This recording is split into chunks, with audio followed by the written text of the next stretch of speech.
95 பேசஞ்சர்ஸோட 24,000 அடி உயரத்துல பறந்துகிட்டு இருந்த பிளைட்டோட மேல் ரூஃப் பிச்சுக்கிட்டு போனா உள்ள இருக்க பேசஞ்சர்ஸோட நிலைமை என்ன ஆகும்? இப்படி ஒரு ரியல் சம்பவம் நடந்திருக்கு. மேல் ரூஃப் பிச்சுக்கிட்டு போன அப்புறம் அந்த ரூஃபோட பாகங்கள் இன்ஜின்ல விழுந்து இன்ஜினும் ஃபெயில் ஆகுது. சோ இதுக்கப்புறம் எல்லாரும் உயிர் தப்பிச்சாங்களா, என்ன நடக்குது அப்படின்னு முழுசா தெரிஞ்சுக்கலாம். சோ அதுக்கு முன்னால நம்மளோட சேனலும் நீங்க சப்ஸ்கிரைப் பண்ணலனா கண்டிப்பா சப்ஸ்கிரைப் பண்ணுங்க. மறக்காம பெல் ஐக்கானையும் கிளிக் பண்ணிருங்க. வாங்க வீடியோக்குள்ள போலாம். ஃபிளைட்ல போகிறது சேஃப் அப்படின்னு சொல்ல முடியாது, சேஃப் இல்ல அப்படின்னு சொல்ல முடியாது.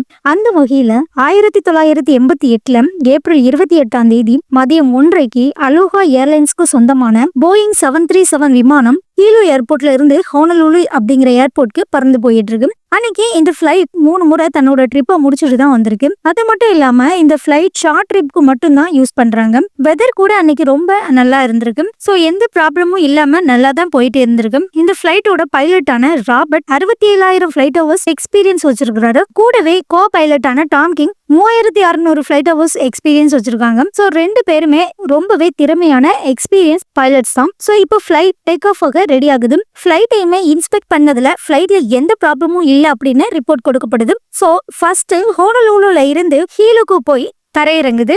பைலட் பிளைட்டை இன்ஸ்பெக்ட் பண்ணி ரெடியா இருந்தாதான் அடுத்த ட்ரிப்புக்கு போகணும். இதுதான் ரூல்ஸ். ஆனா இந்த இடத்துல பைலட் பிளைட்ல இருந்து இறங்க கூட இல்ல, நெக்ஸ்ட் ட்ரிப்புக்கு ரெடி ஆகுறாரு. இதுல 89 பேசஞ்சர்ஸோட 2 பைலட்ஸோட 4 கோ மெம்பர்ஸோட டேக் ஆஃப் ஆன பிளைட் கொஞ்ச நேரத்திலேயே 24,000 அடி உயரத்தை அடையுது. ஃபர்ஸ்ட் கிளாஸ் ஏரியால அந்த பிளைட்டோட கோ மெம்பரான கிளாரா பேசஞ்சர்ஸ்க்கு ட்ரெயின்ஸ் ஊத்தி கொடுத்துட்டு இருக்காங்க. இப்ப யாருமே எதிர்பார்க்காத, உலகத்துல இதுவரை எங்கேயுமே நிகழாத ஒரு கோர விபத்து ஏற்படுது. பயங்கர சவுண்ட் கேக்குது. பேசஞ்சர்ஸ் எல்லாருமே ரொம்ப பயந்து போறாங்க. பிளைட்ல பைலட் இருக்கிற முன் பகுதியில இருந்து பிளைட்ல விங்ஸ் வரைக்குமே உள்ள ரூஃப் எல்லாமே பிச்சுக்கிட்டு போகுது. இந்த இடத்துல எந்த விதமான ப்ரொடக்ஷனுமே இல்லாம நின்னுக்கிட்டு இருந்த கிளாரா ரூஃப் பிஞ்சு போனதுல பயங்கர வேகத்துல தூக்கி எறியப்படுறாங்க. இதுல பயங்கரமான விஷயம் என்ன அப்படின்னா, கடைசி வரைக்குமே கிளாராவோட பாடி கிடைக்கவே இல்லை. பிளைட்ல இருந்த மற்ற பேசஞ்சர்ஸ் எல்லாருமே சீட் பெல்ட் போட்டு இருந்ததுனால யாருக்குமே எந்த ஆபத்தும் இல்லாம காற்றுல தூக்கி எறியப்படல. பிளைட்ல இருந்த பேசஞ்சர்ஸ் 120 டிகிரில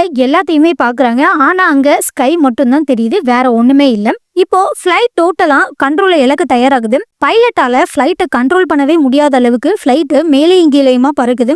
எப்படியாவது பிளைட்டை தரையிறக்கணும் அப்படின்னு பக்கத்துல இருக்கிற ஏர்போர்ட்க்கு எமர்ஜென்சி சிக்னல் அனுப்புறாரு. ஆனா அது ஏர் டிராபிக் கண்ட்ரோலுக்கு போகவே இல்லை. ஏன் அப்படின்னா பிளைட்ல இருந்த சிக்னல் வெளியே போகிறதுக்கு வாய்ப்பே இல்லாம இருந்திருக்கு. பிளைட்டோட ரூஃப் பிஞ்சிக்கிட்டு போனதுல அதுல இருந்த சின்ன சின்ன துகள்கள் எல்லாமே 2 இன்ஜின்லயுமே படுது. அதுல ஒரு இன்ஜின் ஃபெயில் ஆகுது. இப்போ அந்த பிளைட் 24,000 அடி உயரத்துல ரூஃப் டாப் இல்லாம ஒரு இன்ஜின் ஃபெயில் ஆன நிலைமையில பறந்துட்டு இருக்கு. இப்ப மறுபடியும் எமர்ஜென்சி சிக்னல் அனுப்புனதுல அவங்களுக்கு சிக்னல் கிடைச்சு எமர்ஜென்சி லேண்டிங்க்கு பெர்மிஷன் கொடுக்குறாங்க. பிளைட் கண்ட்ரோலே இல்லாம போகுது. ஆனாலும் பைலட்ஸ் பிளைட்டை 10,000 அடிக்கு கொண்டு வராங்க. லேண்டிங் கியர்ஸ புஷ் பண்றாரு. லேண்டிங் கியர் சக்சஸ்ஃபுல்லா ரிலீஸ் ஆச்சுதா அப்படின்னு பாக்குறதுக்கு கிரீன் லைட் எரியும். ரிலீஸ் ஆகல அப்படின்னா ரெட் லைட் எரியும். ஆனா இங்க எந்த ஒரு லைட்டுமே எரியல. வீல்ஸ் கீழே வந்துச்சா அப்படின்னு கூட தெரியல. வீல்ஸ் கீழே வந்திருக்கும் அப்படிங்கிற நம்பிக்கையில பிளைட்டை மெல்ல மெல்ல கீழே இறக்கி ஒரு வழியா இப்போ ஏர்போர்ட்ல பிளைட் லேண்ட் ஆகுது. இங்க பைலட்ஸோட நம்பிக்கை தான் ஜெயிச்சிருக்கு அப்படின்னே சொல்லலாம். இந்த பிளைட்ல 65 பேருக்கு காயம் ஆகுது, 8 பேருக்கு அதிகமான இன்ஜுரி ஆகுது. அந்த ஐலாண்ட்ல எமர்ஜென்சிக்கு ஆம்புலன்ஸ் 2 மட்டும் தான் இருக்கு. அதனால லோக்கல் டூரிஸ்ட் பஸ்ல எல்லாத்தையுமே ஹாஸ்பிட்டலுக்கு கூட்டிட்டு போறாங்க.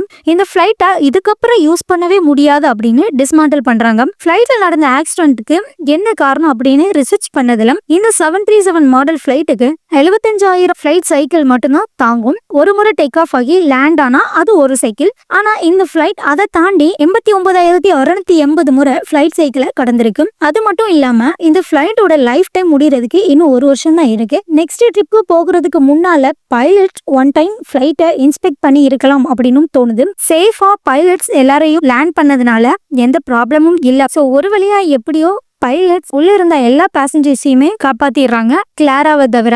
இதை பத்தி நீங்க என்ன நினைக்கிறீங்க அப்படின்னு கண்டிப்பா கமெண்ட்ல சொல்லுங்க.